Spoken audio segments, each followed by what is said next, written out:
श्रीमद् भगवद गीता 16वां अध्याय फल सहित दैवी और आसुरी संपदा का वर्णन तथा शास्त्र विपरीत आचरणों को त्यागने और शास्त्र के अनुकूल आचरण करने के लिए प्रेरणा।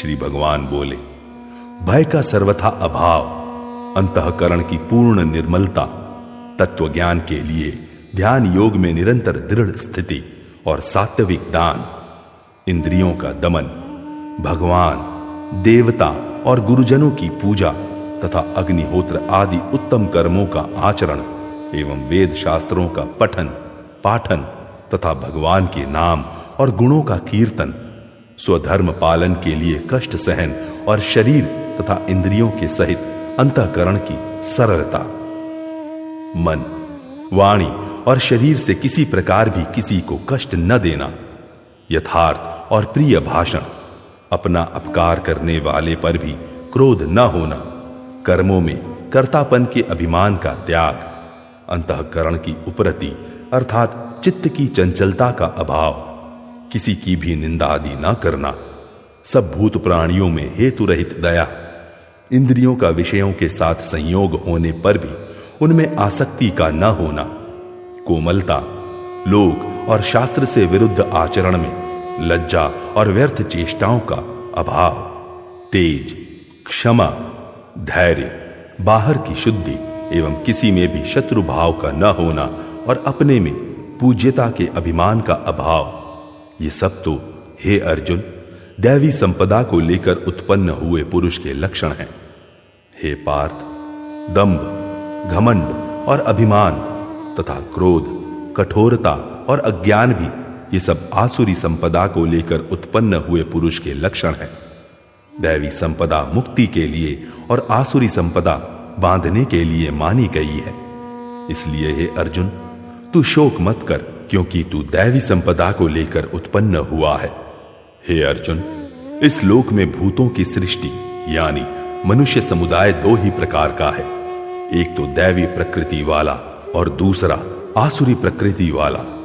उनमें से दैवी प्रकृति वाला तो विस्तार पूर्वक कहा गया, अब तू आसुरी प्रकृति वाले मनुष्य समुदाय को भी विस्तार पूर्वक मुझसे सुन। आसुर स्वभाव वाले मनुष्य प्रवृत्ति और निवृत्ति इन दोनों को ही नहीं जानते, इसलिए उनमें न तो बाहर भीतरी ही शुद्धि है, न श्रेष्ठ आचरण है और न सत्य भाषण ही है। वे आसुरी प्रकृति वाले मनुष्य कहा करते हैं कि जगत आश्रय रहित, सर्वथा असत्य और बिना ईश्वर के अपने आप केवल स्त्री पुरुष के संयोग से उत्पन्न है, अतएव केवल काम ही इसका कारण है, इसके सिवा और क्या है। इस मिथ्या ज्ञान को अवलंबन करके जिनका स्वभाव नष्ट हो गया है तथा जिनकी बुद्धि मंद है, वे सबका अपकार करने वाले क्रूर कर्मी मनुष्य केवल जगत के नाश के लिए ही समर्थ होते हैं। वे दंभ, मान और मद से युक्त मनुष्य किसी प्रकार भी पूर्ण न होने वाली कामनाओं का आश्रय लेकर अज्ञान से मिथ्या सिद्धांतों को ग्रहण करके और भ्रष्ट आचरणों को धारण करके संसार में विचरते हैं तथा वे मृत्यु पर्यंत रहने वाली असंख्य चिंताओं का आश्रय लेने वाले, विषय भोगों के भोगने में तत्पर रहने वाले और इतना ही सुख है इस प्रकार मानने वाले होते हैं। वे आशा की सैकड़ों फांसियों से बंधे हुए मनुष्य काम क्रोध के परायण होकर विषय भोगों के लिए अन्यायपूर्वक धनादि पदार्थों को संग्रह करने की चेष्टा करते रहते हैं।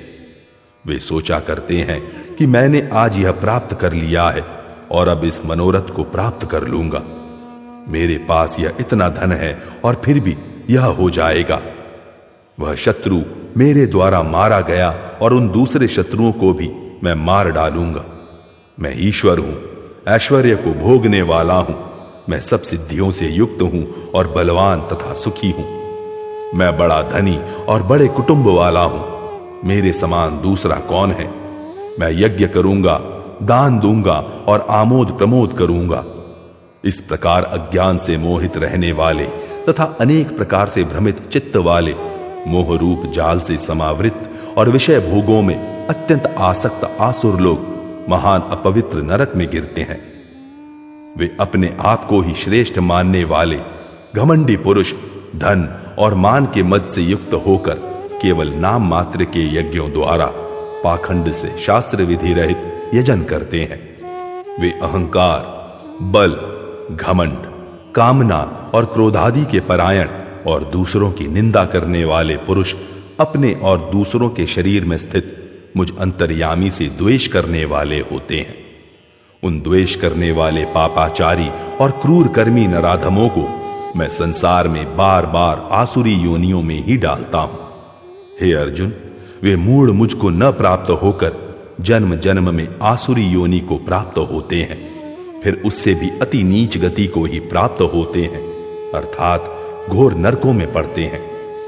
काम, क्रोध तथा लोभ, ये 3 प्रकार के नरक के द्वार आत्मा का नाश करने वाले अर्थात उसको अधोगति में ले जाने वाले हैं। अतएव इन तीनों को त्याग देना चाहिए। हे अर्जुन, इन तीनों नरक के द्वारों से मुक्त पुरुष अपने कल्याण का आचरण करता है, इससे वह परम गति को हो जाता है, अर्थात मुझको प्राप्त हो जाता है। जो पुरुष शास्त्र विधि को त्याग कर अपनी इच्छा से मनमाना आचरण करता है, वह न सिद्धि को प्राप्त होता है, न परम गति को और न सुख को ही।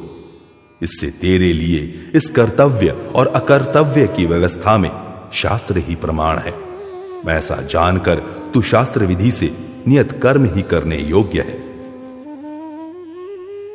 इस प्रकार श्री महाभारत भीष्म पर्व के श्रीमद् भगवद गीता पर्व के अंतर्गत ब्रह्म विद्या एवं योग शास्त्र रूप श्रीमद् भगवद गीतोपनिषद श्री कृष्ण अर्जुन संवाद में दैवासुर संपद विभाग योग नामक 16वां अध्याय पूरा हुआ।